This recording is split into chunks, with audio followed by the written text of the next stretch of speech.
Meus irmãos, graça e paz. Abramos a Escritura Sagrada na segunda carta de Pedro, capítulo 1.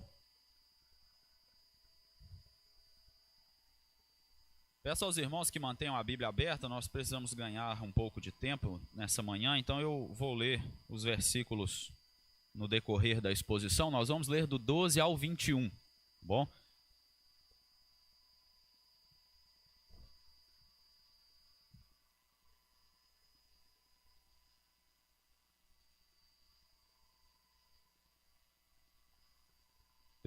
Segunda carta de Pedro, capítulo 1, o verso 12 diz assim a palavra do Senhor: Por esta razão, sempre estarei pronto para trazer-vos lembrados acerca destas coisas, embora estejais certos da verdade já presente convosco e nela confirmados. Vamos orar? Santíssimo Deus e Pai, graças te damos por este ajuntamento solene nesta manhã. Que o Senhor continue a falar ao nosso coração, ó Deus. Carecemos da Tua palavra para corrigir, instruir, orientar a nossa vida e nos fortalecer na fé e nas promessas do Senhor em Cristo Jesus. Assim que o Senhor continue a abençoar o Teu povo ao ouvirmos a Tua voz por meio da pregação da Tua palavra. No nome de Jesus que oramos agradecidos. Amém. Coloca a imagem aí, por favor. Veja bem esta imagem. Fale comigo, Senhor. E aí, esse é um meme da internet, né? E aí, toma a Bíblia aqui, porque muitas vezes, pode tirar, nós pensamos que Deus fala conosco de uma maneira diferente ou fora da sua revelação especial, que é a palavra. Mas não é assim que funciona. Deus nos deu a sua palavra para falar conosco, para que nós ouçamos a sua voz. Essa palavra, ela é muito preciosa, ela chega até nós, inclusive às custas do sangue dos mártires, dos esforços missionários, de tradutores, de copistas, pessoas que Deus usou para que a sua palavra chegasse até nós e fosse preservada, para que hoje, por exemplo, um dia como esse, nós abríssemos a Escritura e lêssemos o que Deus tem para falar conosco. Uma das marcas, inclusive, da reforma protestante era o sola escritura, ou somente a Escritura. E a Escritura é a única regra de fé e prática, e ela é a única autoridade infalível sobre a vida do seu povo, ela é inerrante, e ela é necessária e suficiente para todas as coisas na nossa caminhada. No livro de Hebreus, capítulo 1, a carta aos Hebreus, capítulo 1, verso 1, lá está escrito que no passado Deus havia falado com os pais, pelos profetas, de muitas maneiras, mas que agora Ele nos falava por meio do Filho, por meio de Jesus Cristo, o Criador de todas as coisas.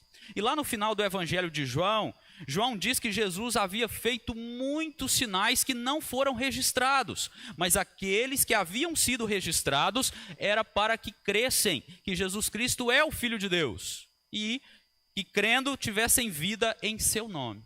Então a palavra do Senhor, ela nos dirige para o conhecimento da salvação e tudo aquilo que é necessário para o nosso viver. A revelação especialíssima de Deus na pessoa de Jesus Cristo, o Verbo encarnado, fala conosco.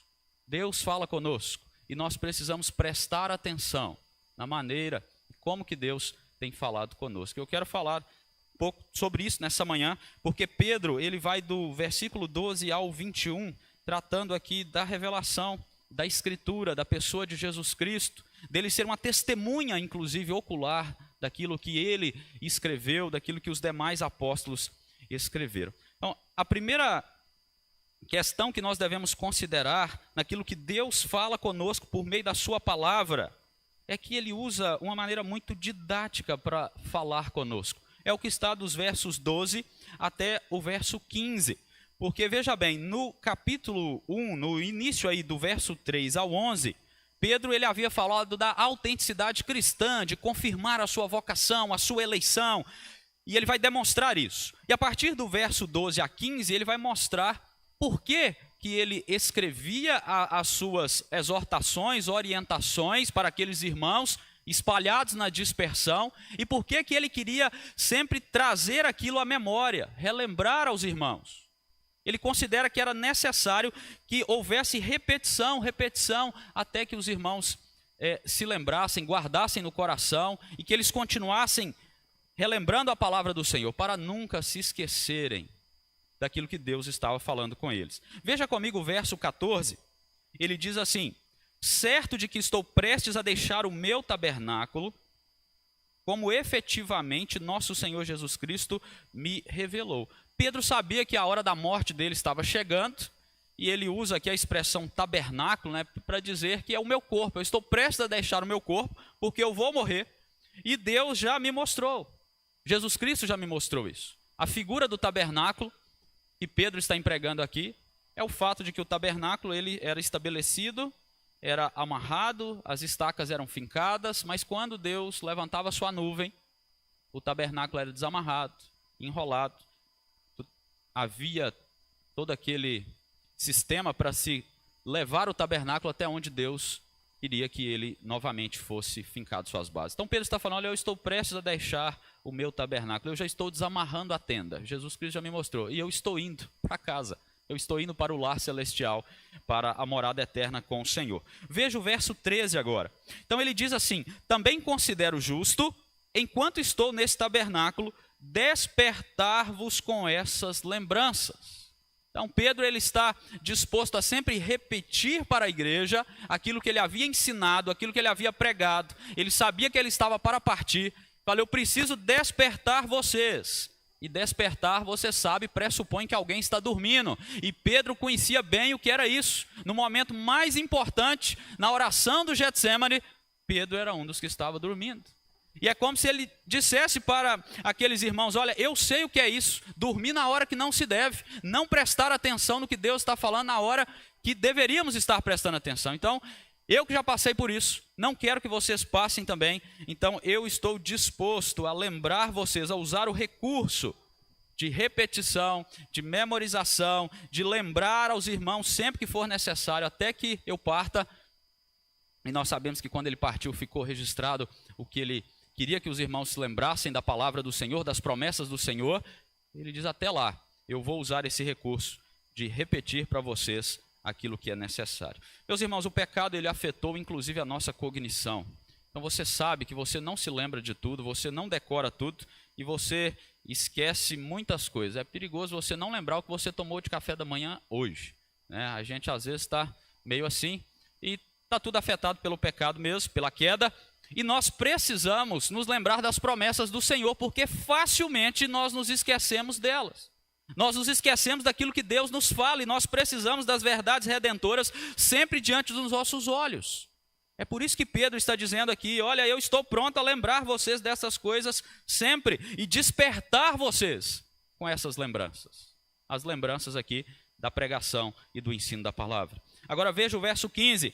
Mas de minha parte esforçar-me-ei diligentemente por fazer que a todo tempo, mesmo depois da minha partida, conserveis lembrança de tudo. É por isso que Pedro ele é zeloso, ele se esforça para que os irmãos se lembrassem. Então o que é que ele está usando aqui? Repetição para memorização. Isso não é uma inovação de Pedro. Quando nós olhamos para o Antigo Testamento em Deuteronômio 6, 6 a 9, o que está escrito ali? Estas palavras que hoje te ordeno estarão no teu coração, tu as inculcarás aos teus filhos. E aí o que é que vem depois? Deitado, dormindo, andando, parado, de todo jeito.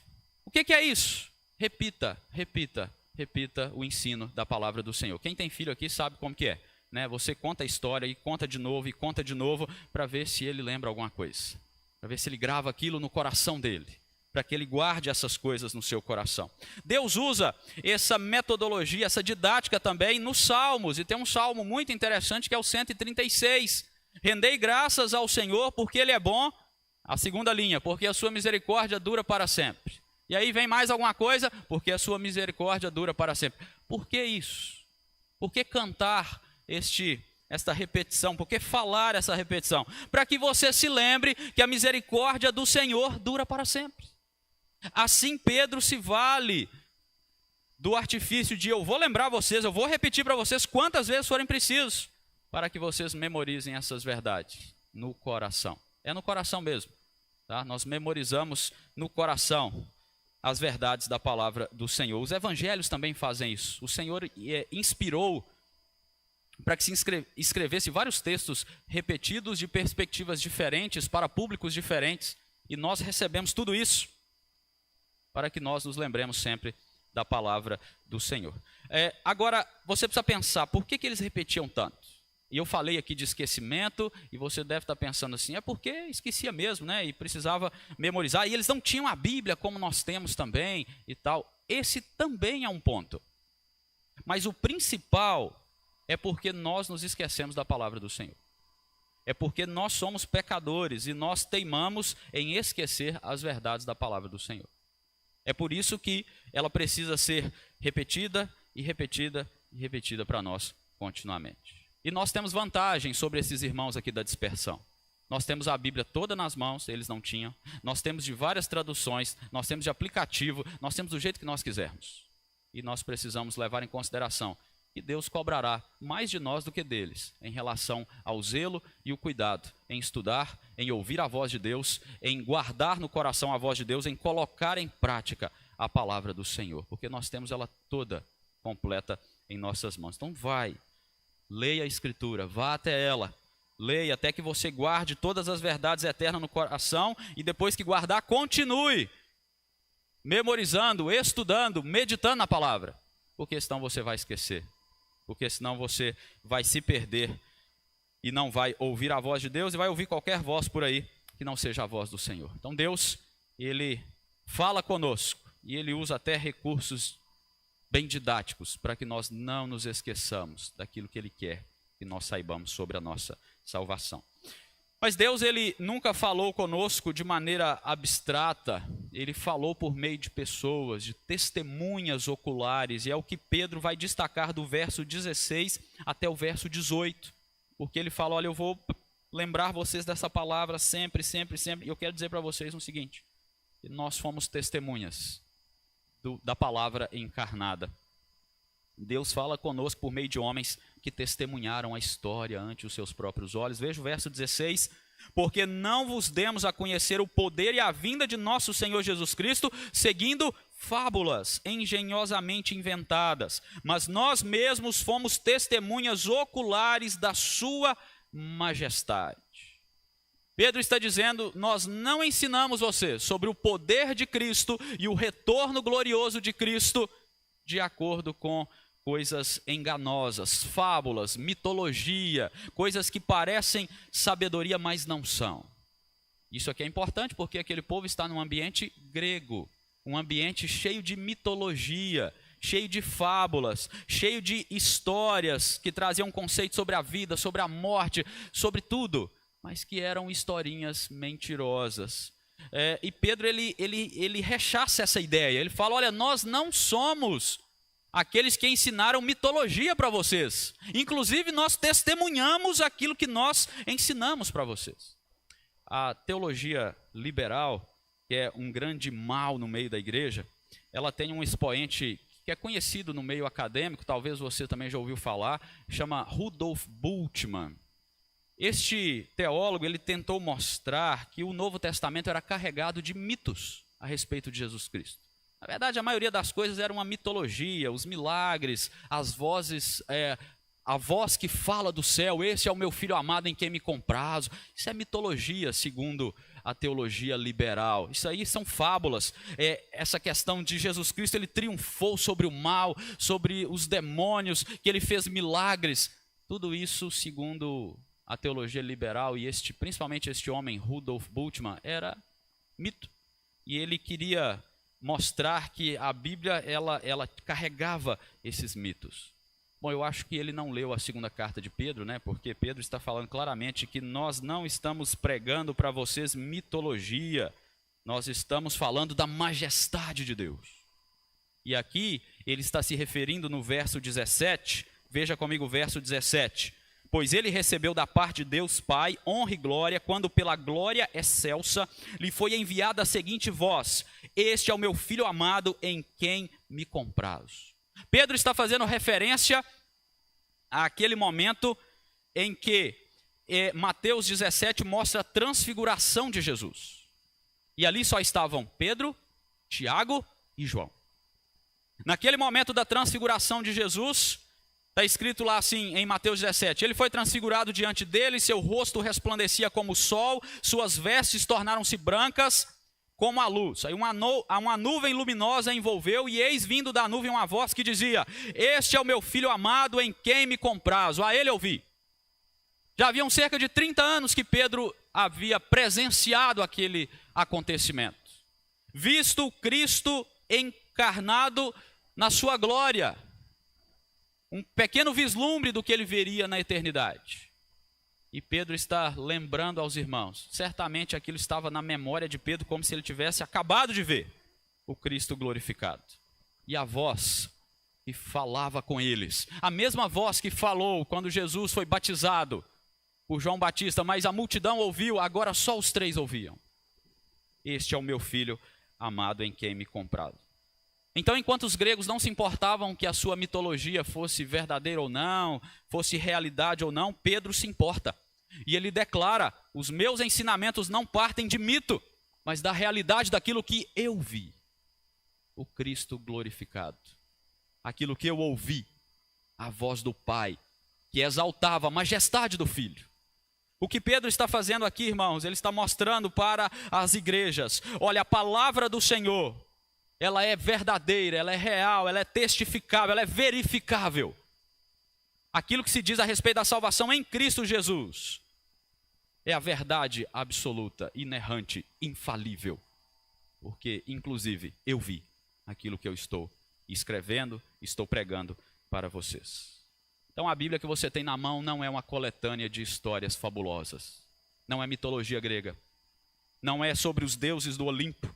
É sobre um Deus que deixa a sua glória para encarnar. É sobre um Deus que nasce numa manjedoura, cresce, sobe numa cruz. É um Deus que morre, mas ressuscita e vivo está, aguardando para o retorno em poder e glória. E assim todo olho verá a sua glória e majestade. É a esse Deus que você serve, e é esse Deus que fala com você por meio desta palavra. E por que que Pedro escolhe, irmãos, o momento da transfiguração? Para relembrar aqui, é exatamente atestar que os ensinos de Cristo são verdadeiros. Ele mostra que é por meio de Jesus, como ele disse no versículo 11 do capítulo 1, é por meio de Cristo que é amplamente suprida a nossa entrada no reino dos céus. E a Bíblia não é a história de um povo, é a história de um Deus encarnado, misericordioso, gracioso para com o seu povo. É a história de Cristo Jesus. E é aqui que nós ouvimos falar sobre o Verbo encarnado e a necessidade de entregarmos nossa vida a Ele para a nossa salvação. Então nós devemos encarar a palavra de Deus não como um mito, mas sempre como a palavra inerrante e infalível do Senhor, transmitida por aqueles que viram e ouviram acerca da majestade de Deus. Talvez para você isso é ponto passivo, mas vivemos dias difíceis em que as pessoas olham e falam assim: isso aqui na Bíblia não é a palavra de Deus. Essa parte aqui que eu não gosto não é a palavra de Deus. Tolos. A palavra de Deus é o que está diante de nós, de Gênesis a Apocalipse, que o Senhor preservou para que chegasse até nós por um registro inspirado. Essa é a terceira questão que Pedro vai tratar a partir do verso 19 até o verso 21. Porque Pedro, ele diz a partir do verso 20: sabendo primeiramente isto, que nenhuma profecia da Escritura provém de particular elucidação ou interpretação, ou ainda explicação. Isso aqui também rechaça aquela ideia que aquelas pessoas que não creem na palavra do Senhor dizem: papel aceita tudo. Então isso aqui é só um papel que alguém foi lá e escreveu. Pedro está falando, não é assim que funciona. A palavra revelada a nós, que Deus usou homens mesmo para escrever, para registrar, é um registro inspirado. Não partiu, Pedro deixa claro, não foi algo que os profetas olharam e falaram assim: vamos escrever aqui aquilo que a gente acha que tem que escrever. Não. Deus orientou, Deus direcionou, Deus inclusive em vários momentos ordenou aquilo que deveria ser escrito por meio dos seus profetas. Ele diz, não foi da opinião de cada um, foi da revelação de Deus. Foi Deus falando com eles. E ele está tratando aqui daquilo que o Senhor orientou, principalmente, ele está falando principalmente dos profetas aqui. Como o Senhor orienta os profetas para que escrevam a palavra. Isso é importante, irmãos, porque toca num ponto da reforma protestante. Porque quando Lutero, Calvino e outros se levantaram contra a Igreja Católica, uma das questões era da interpretação da Escritura. A Igreja Católica até hoje diz que o Papa ou a Igreja é a autoridade que interpreta a Escritura, que explica a Escritura de maneira, inclusive, infalível. Mas é o contrário, é a Escritura que é infalível, não a Igreja. E a Escritura, ela, por si mesma, ela interpreta a si mesma. Não é assim que nós fazemos quando nós lemos um texto e não entendemos? O que é que a gente faz? Busca entender aquele texto com outros textos da própria Escritura. E aqueles que são crentes no Senhor Jesus têm o Espírito Santo que os conduz, que os ilumina, que os capacita a ler a Escritura Sagrada e entender aquilo que Deus tem para dizer a eles. Então nós podemos e devemos conferir a Escritura com a Escritura, fazer uso dos recursos que Deus providenciou com o estudo de homens piedosos ao longo dos anos que estudaram a Escritura a fundo, até mais do que nós, por meio da oração, buscar a direção do Senhor para entender essa Escritura que chegou até nós inspirada por Deus. Agora veja o verso 21, onde ele diz assim: porque nunca, jamais, qualquer profecia foi dada por vontade humana. Entretanto, homens santos falaram da parte de Deus, movidos pelo Espírito Santo. Aqui nós temos aquela aula do catecúmenos, né, da inspiração. Quem está fazendo catecúmenos aí, já viu essa parte? Já, né? Pois é. Então, deve ter lido lá, porque a inspiração, ela não vem da vontade humana, ela vem de homens santos que falaram da parte de Deus, movidos pelo Espírito. Ela é sobrenatural. Homens foram separados para registrar a inerrante e suficiente palavra do Senhor. Só que é uma inspiração dinâmica. Deus, ele não deixou de usar a personalidade, o estilo de cada um. A escrita de cada um não foram anuladas. Deus usou todos os recursos de uma maneira dinâmica para inspirar estes homens a registrar aquilo que ele queria que nós soubéssemos acerca da salvação. O que Pedro está destacando aqui no verso 21 é que a Bíblia ela é confiável, apesar dos homens. Nós erramos, os homens são falíveis. Mas Pedro diz, embora Deus tenha usado homens para escrever a sua palavra, o Espírito Santo que conduziu toda a coisa. Então ela não tem erros, apesar de nós. E a segunda coisa que ele destaca é a ação do Espírito Santo, exatamente conduzindo esse registro da Escritura. E aí nós voltamos ao verso 19, porque no verso 19 ele diz assim: temos assim, tanto mais confirmada a palavra profética, e fazeis bem em atendê-la, como a uma candeia ou um luminário que brilha em lugar tenebroso, até que o dia clareie e a estrela da alva nasça em vosso coração. Então Pedro está chamando a atenção. Essa palavra ela é inspirada, é o Espírito Santo que conduziu, é uma inspiração dinâmica, não tem erros, é infalível. Então é bom vocês se atentarem ao que está registrado aqui. E é interessante que ele destaca na sequência do verso 19, até que o dia clareie e a estrela da alva nasça em vosso coração. Quem é a estrela da alva? É a estrela de Jacó, de Números 24, é a brilhante estrela da manhã de Apocalipse 22, é Jesus Cristo. Jesus Cristo é a estrela da alva. Nós precisamos da Escritura, ela é útil para a correção, para a instrução, para a educação, ela é a lâmpada para os pés que ilumina o nosso caminho, mas está chegando o dia, vai alta noite, e o dia já, os raios de sol já clareiam, a volta de Jesus está se aproximando.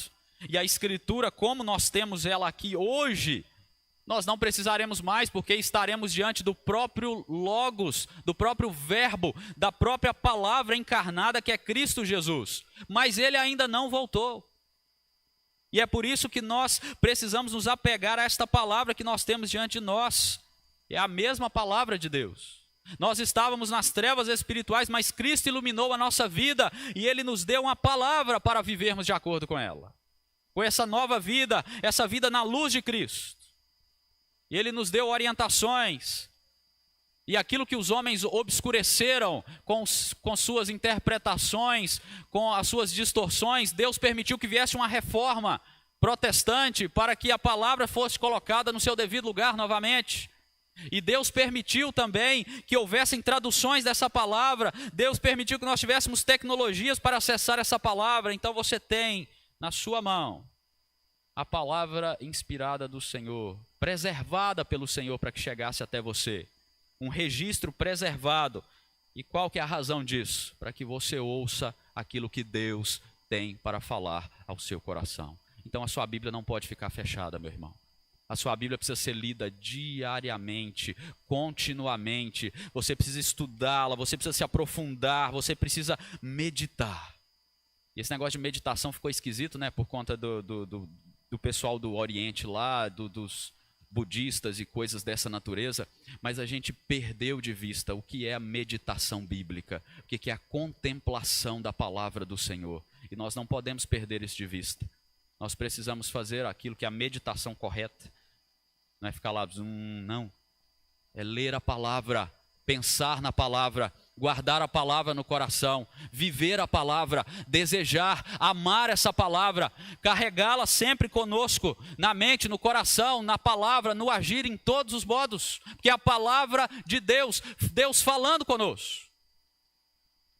Não existe outro Deus que fale com os seus súditos como o nosso Deus.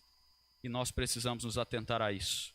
E ele ainda deixou escrito ainda, você não precisa nem ficar lá tentando alcançar algum tipo de mundo aí e tal, ouvindo uma voz aqui e acolá. Não, está aqui, está escrito. Abra e leia. Abra e estude. Eu quero concluir lembrando aos irmãos que a palavra do Senhor, ela vem até nós por meio desses homens, e Pedro destaca isso. E eu tenho certeza que o maior impacto de Pedro, Paulo e tantos outros não foram as viagens missionárias que eles fizeram, foram aquilo que eles registraram, inspirados pelo Senhor, porque as viagens passou, eles pregaram para quem eles tiveram que pregar lá, essas pessoas já partiram para a glória, mas o que eles escreveram, aquilo que o Senhor orientou para que escrevessem, está aqui conosco e continuará acompanhando o povo de Deus até o dia que o verbo encarnado, a palavra de Deus encarnada, voltar. E nós somos gratos por isso. E nós gostamos de balançar a bandeira, somos do sola escritura, somente a escritura.